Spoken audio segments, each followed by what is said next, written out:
Nananawagan ng kapayapaan at pagkakaisa ang mga leader ng Filipino community sa Turkey. Ito'y matapos ang pamamaril sa New Year's Eve party sa Istanbul. Yan ang umagang balita ni Europe News Bureau correspondent Weng Timoteo. Tukoy na ng Turkish government ang suspect sa pamamaril sa Istanbul na ikinamatay ng 39 na tao at ikinasugat ng halos 70 iba pa. Hindi muna siya pinangalanan pero patuloy ang pagtugis sa iba pang sangkot. 4 na po ang nakakulong ng mga hinihinalang kasapi ng teroristang ISIS. Nanlulumo at napabuntong hininga na lang ang Pangulo ng PhilCom Turkey sa sunod-sunod na terrorist attacks sa bansa. First, I would like to greet Happy New Year sa atin do kami dito sa Turkey. We are mourning.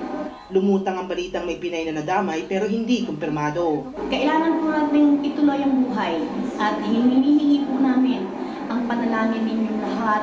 Nagtipon ng mga leader ng Filipino community sa Turkey para atisuhan ang mga kababayan na mag-ingat. Nanawagan din sila para sa kapayapaan at pagkakaisa. May mga nasawi, so umiwas po tayo sa mga ganong puntahan muna. Bawal po tayo pumunta sa mga lugar na delikado, tapos magtulungan tayo as a community. Layon din ang pagpupulong na suportahan, pagkaisahin at pagtibayin ang samahan ng Filipino community para sa kabutihan at kapakanan ng mga OFW sa Turkey. Weng Timoteo, ABS-CBN News, Istanbul, Turkey.